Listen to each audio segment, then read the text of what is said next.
Hello friends, இன்றைக்கி தக்காளி சட்னி எப்படி செய்கிறதுன்னு பார்க்கலாம். இந்த வீடியோ பார்க்குறவங்க லைக் பண்ணுங்கள், ஷேர் பண்ணுங்கள், சப்ஸ்கிரைப் பண்ணுங்கள். இப்போ வாங்க நம்ம வீடியோக்குள்ளே போகலாம்.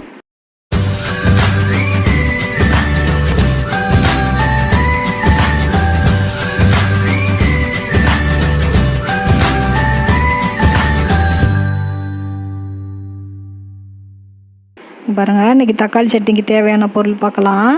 ஒரு 3 பெரிய வெங்காயம் எடுத்து இந்த மாதிரி நீல வாக்கில் பெருசாக தான் கட் பண்ணியிருக்கேன். இப்போ எல்லாம் வதக்க தானே போகிறோம்.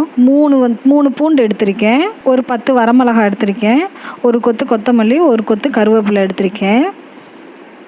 பாருங்கள், தக்காளி ஒரு 4-5 பழம் எடுத்து இந்த மாதிரி கட் பண்ணி வச்சுருக்கேன். பெருசாக தான் கட் பண்ணி வச்சுருக்கேன். இது வதங்கிடும் நம்மளுக்கு.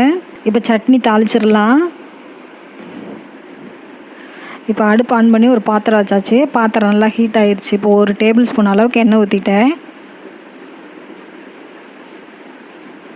இப்போ இது கூட ஒரு 5-6 கடுகு போடணும். கடுகு போட்டோம்னா நல்ல வாசனையாக இருக்கும் இந்த சட்னி. இந்த அளவுக்கு போட்டால் போதும். இதுக்கு மீறி கடுகு போட்டோம்னா கசப்பு தன்மை கொடுத்துரும். பாருங்கள், கடுகு லைட்டாக பொரிஞ்சிருச்சு. இப்போ நான் 1 டேபிள் ஸ்பூன் கடலைப்பருப்பு, 1 டேபிள் ஸ்பூன் உளுந்தம்பருப்பு போடுறேன். போட்டு இது ரெண்டும் கொஞ்சம் நல்லா செவக்கட்டும். பாருங்கள், லைட்டாக செவந்துருச்சு. இப்போ நம்ம ஒரு பொருளாக போட்டு வதக்கல இன்னும் கொஞ்சம் நல்லா செவந்து வந்துடும். இப்போ நம்ம காஞ்ச மிளகா போட்டாச்சு. கொஞ்சம் பொரியவும் இப்போ வெங்காயம் போட்டு வதக்கிடலாம். வெங்காயம் அது கூட பூண்டும் போட்டுடலாம்.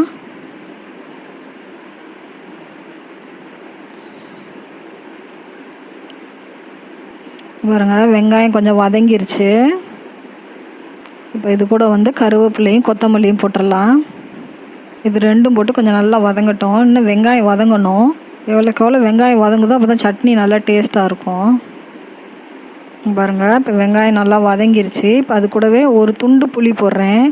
சும்மா கொஞ்சமாக போட்டால் தான் நம்மளுக்கு டேஸ்ட்டு கொடுக்கும். அந்த புளிப்பு டேஸ்ட்டு நல்லா கொடுக்கும்.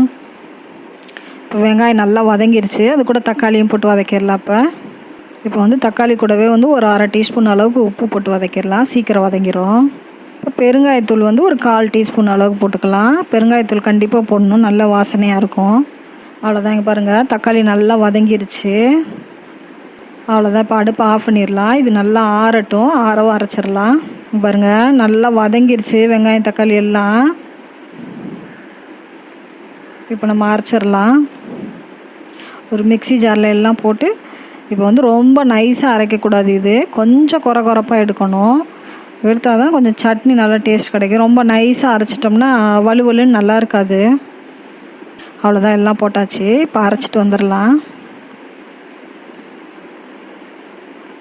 இங்கே பாருங்கள், அரைச்சாச்சு. பாருங்கள், ரொம்ப நைஸாக இல்லாமல் எப்படி அரைச்சிருக்கேன் இந்த மாதிரி அரைச்சா தான் நல்லாயிருக்கும்.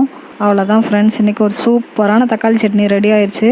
இது இட்லி தோசைக்கு சூப்பராக இருக்கும். நீங்களும் ட்ரை பண்ணி பாருங்கள். தேங்க்யூ ஃபார் வாட்சிங்.